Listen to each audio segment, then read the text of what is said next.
I'm joined by Mike Morrow, host and one of the key speakers here at the Ascentric Conference 2014. Firstly, Mike, how are you enjoying the conference so far?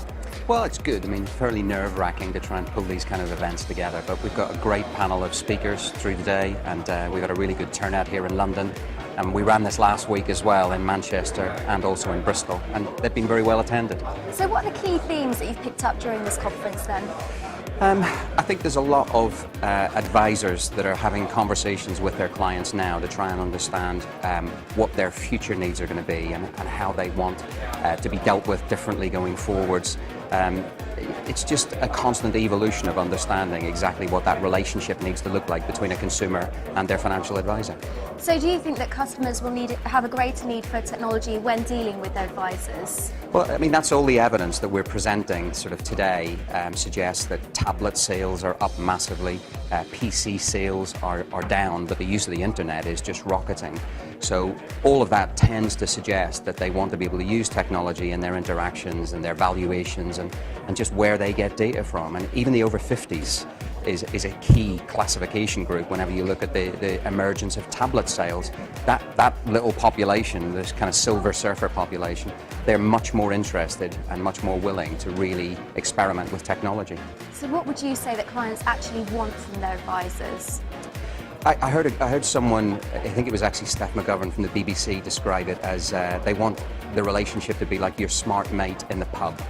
And I think that's actually it's maybe a little cliched, but it's a nice way of summarising what they want it to be. Somebody who knows significantly more than they do, but who can interact with them in a way that they feel comfortable and they don't feel threatened and they don't feel it's a battle of egos. It needs to be very much a kind of a trust relationship. Finally, Mike, how important are wrap platforms to the advisory market? Well, again, we're presenting some really sort of empirical data today which says that the use of platforms has now completely overtaken the use of traditional life company products. More than half the new business last year was written on a platform, and this year it looks like it could be as much as 80% of new business sales will be done via a platform. So that just suggests that platforms have absolutely dominated in that key advisory space. Thank you, Mike. Enjoy the rest of the conference. Thank you very much.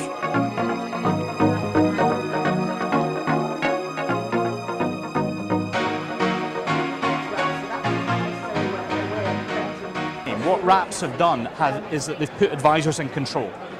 So instead of being tied to the products or the funds of one business and having all the administrative hassles that go with dealing with lots of different providers, the advisor deals with one organisation like Ascentric and has the world at their feet.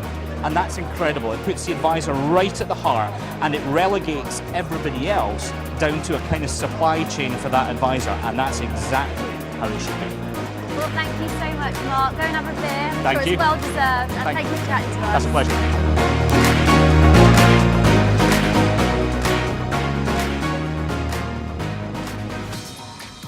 With Simon Woodwillie, Director at Define Financial Planning.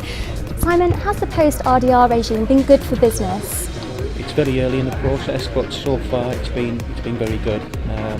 I think the exit from the banks from the industry has certainly proved there's a spot in the market, and we've seen a lot of demand from clients from the banks.